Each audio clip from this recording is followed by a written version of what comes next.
안녕하세요. 한라산 불곰입니다. 한시적으로 금지되었던 공매도 재개일이 2021년 3월 16일로 다가오면서 공매도의 뜻과 문제점 등 전반적인 사항에 대해서 정리해 보았습니다.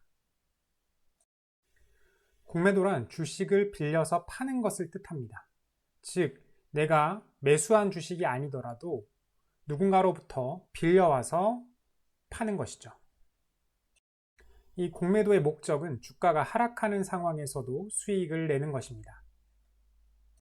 일반적인 주식 투자라면 내가 주식을 매수하고 나서 그 주식의 주가가 상승을 해야지만이 수익을 볼 수 있는데, 이 공매도를 이용하면은 해당 주식의 주가가 하락하는 상황에서도 수익을 낼 수 있는 것이죠. 공매도로 수익을 내는 방법은 다음과 같습니다. 먼저 투자자 갑이 있다고 가정을 해보겠습니다. 갑은 자신이 하락할 것으로 예상되는 A 주식을 100주를 빌려옵니다. 그렇게 되면 이 갑은 A 주식을 100주를 보유하게 됩니다. 이 빌려온 100주에 대해서는 증거금과 빌려온 기간 동안에 연리 몇 프로 수준의 이자를 내야 합니다. 그리고 빌려온 A 주식 100주를 현재가인 1만 원에 매도를 합니다. 그렇게 되면 이 투자자 갑은 100만 원의 현금을 보유하게 됩니다.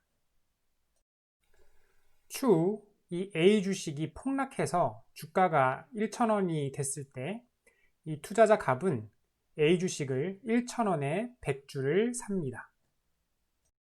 1,000원으로 떨어진 A 주식 100주를 사는 데는 10만 원 밖에 들지 않기 때문에 이 투자자 갑은 10만 원으로 A 주식 100주를 사서 A 주식 100주와 그리고 나머지 금액인 90만 원을 보유하게 됩니다.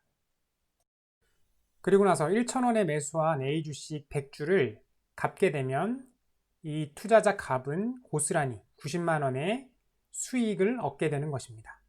즉, 주가가 하락하는 경우에는 보증금과 연리 몇 프로 수준의 금융비용으로 큰 수익을 낼 수 있는 것입니다. 이 공매도의 긍정적인 점은 주가 버블을 방지할 수 있다는 것입니다. A라는 기업에 긍정적인 부분만 부각이 되어서 투자자가 몰리는 경우 주가는 계속 상승하게 됩니다. 이 기업의 문제점을 알고 있는 누군가가 있다고 하더라도 B의 주식을 갖고 있지 않으면 실질적으로 할 수 있는 것이 없습니다. B의 주가가 계속 상승하다가 추후에 문제점이 알려지면서 주가가 하락하는 경우에 이 고가의 주식을 매수해서 보유하고 있는 투자자들은 큰 피해를 입게 됩니다. 시장에는 머디워터스 같이 공매도로 수익을 내기 위해서 기업들의 분식회계나 숨겨진 문제점들을 자체적으로 조사하는 투자 회사들도 있습니다. 이러한 기업들의 조사와 발표는 투자자들이 투자하는 데 상당한 참고가 될 수 있습니다. 머디워터스가 루이싱 커피의 분식회계를 폭로하고 오리엔트 페이퍼의 문제점과 실상을 폭로한 사건은 굉장히 많이 알려져 있습니다. 이렇게 공매도는 분명 주식시장에서 긍정적인 영향을 미칩니다. 그런데 왜 이 한국 주식시장에서 많은 개인 투자자들이 이 공매도 제기하는 것에 대해서 반대를 하고 문제점을 제기하고 있는지에 대해서 알아보겠습니다. 그러기 위해서는 먼저 무차입 공매도를 알아야 하는데요. 이 무차입 공매도는 주식을 빌리지도 않고 공매도를 하는 것이며 한국 주식시장에서는 불법입니다. 한국 공매도 시스템의 문제점 중에 하나는 한국에서는 불법인 무차입 공매도가 무차별적으로 행해지기 좋은 환경이란 것입니다. 현재 공매도 주문은 전화나 메신저로 받아 처리하고 사후 점검하는 방식이기 때문에 실시간으로 이게 무차입 공매도인지 아닌지 점검이 안 됩니다. 즉, 마음만 먹으면 언제든지 무차입 공매도를 할 수 있는 것이죠. 그리고 증권거래소는 6개월마다 무차입 공매도 여부를 점검하기에 바로 적발되지도 않습니다. 그리고 이 무차입 공매도가 적발된다고 하더라도 평균적으로 수천만 원의 벌금을 부과하는 게 전부입니다. 2018년에 골드만삭스 서울지점은 무차익 공매도 100여 건이 적발되어 75억 원의 과태료를 부과받기도 했습니다. 두 번째로는 개인 투자자들의 공매도의 어려움입니다.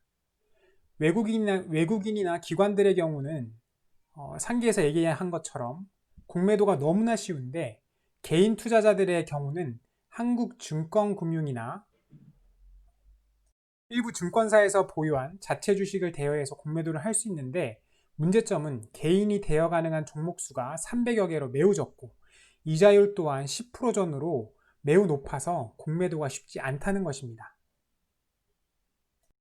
개인 투자자들이 계속 제기하고 있는 한국 주식시장의 공매도 시스템이 기울어진 운동장이라고 하는 것은 바로 이러한 이유 때문이죠. 한국금융위원회에서는 코로나19로 인한 주가 폭락을 막기 위해 지난 2020년 3월 16일부터 6개월간 공매도를 금지했고 이후 2021년 3월 15일까지 6개월 추가 연장했습니다.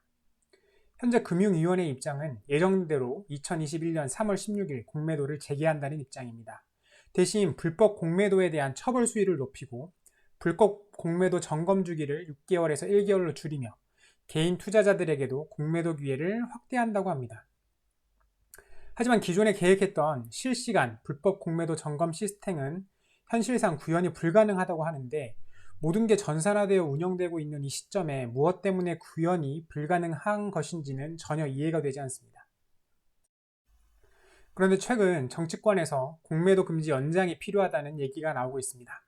이유는 개인 투자자의 이익을 보호해주기 위해서라기보다는 2021년 4월 7일 재보궐선거가 있기 때문입니다. 서울시장과 부산시장이라는 큰 타이틀이 걸린 중요한 선거죠. 다들 아시겠지만 최근 1년 새에 개인들의 주식시장에 대한 관심과 참여가 급증했습니다. 주식시장에 참여 중인 개인들은 주가가 계속 오르기를 원할 것입니다. 당연히 주가가 오르는데 부정적인 영향을 미치게 될 공매도가 재개되는 것은 원치 않습니다. 그렇기에 공매도 금지 연장을 위해 노력하는 스탠스를 취하는 게 표심을 조금이라도 더 끌어오는 데 유리하기 때문에 정치권에서는 공매도 금지 연장을 지지하는 스탠스를 취하고 있는 것이죠.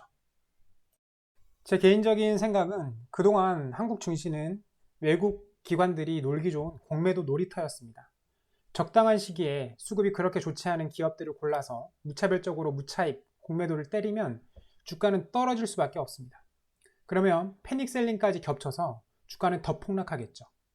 그러면 공매도를 했던 외국 기관들은 하락한 주가에 다시 사서 갚습니다.